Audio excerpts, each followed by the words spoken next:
विकासासाठी काम करतात आणि त्याच धर्तीवर जे आहे येवल्यामध्ये सुद्धा येवल्याच्या विकासाच्या दृष्टीने आदरणीय भुजबळ साहेबांनी जे आहे गेले अनेक वर्ष काम केलेलं आहे आणि आपण येवल्याचा कायापालट झालेला बघितलेला आहे आणि त्या विकासाच्याच मुद्द्यावर जे आहे पुन्हा एकदा सर्व नगरसेवकांची इच्छा होती की आदरणीय भुजबळ साहेबांच्या नेतृत्वाखाली काम करायला पाहिजे. युतीमध्ये आपण एकत्र आहोत, तर येवल्यामध्ये सुद्धा युतीच्या वतीने एकत्रितरित्या काम करण्याची आवश्यकता आहे आणि म्हणूनच जे आहे आदरणीय फडणवीस साहेब असतील, आदरणीय शिंदे साहेब असतील, आदरणीय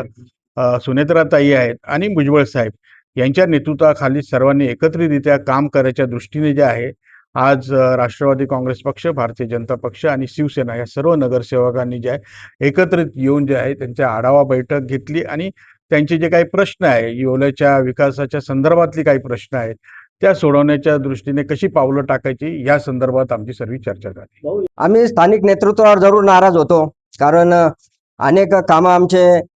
होत नव्हते, अनेक ठिकाणी अडचणी निर्माण होत होत्या आणि आमची नेतृत्व म्हणजे स्थानिक नेतृत्व जे बी इथं नेतृत्व करतात ते त्यात स्पष्ट बोला. स्पष्ट म्हणजे वैयक्तिक आम्ही कुणाल भाऊ दराडेंवर बी नाराज होतो आणि शिक्षक आमदार किशोर भाऊ हे इलेक्शनच्या वेळेस ज्या वेळेस भाऊंना भेटून गेले त्यावेळेस आम्हाला कुठेतरी ते मन दुखावले गेलं. प्रचंड आमच्या सगळ्या पदाधिकाऱ्यांच्या मनात प्रश्न निर्माण झाला का या ठिकाणी एवढा विरोध घेऊन आपण जर उभे राहू राहिलो राष्ट्रवादीच्या विरोधात, साहेबांच्या विरोधात, आणि तुम्ही ज्या वेळेस सर्वांना भेटायला बोलवलं तर तुम्ही एकटे गेलात आणि आम्हाला पदाधिकाऱ्यांना असा एक समज झाला की आम्हाला कुठेतरी वाऱ्यावर सोडण्यात आलेला आहे आणि ते खूप आम्हाला मनाला लागून गेलं की जिथं आमच्या आमदाराचं वेलकम केलं, स्वागत केलं भाऊंनी, समीर भाऊंनी सगळ्यांशी बैठक लावली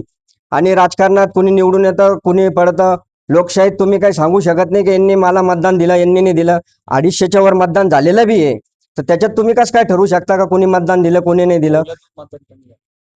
एवढ्या मत मी तुम्हाला पहिलेच सांगितलं, नाराजगी होती. तुमच्या प्रश्नाचं उत्तर मी नक्कीच दिलं.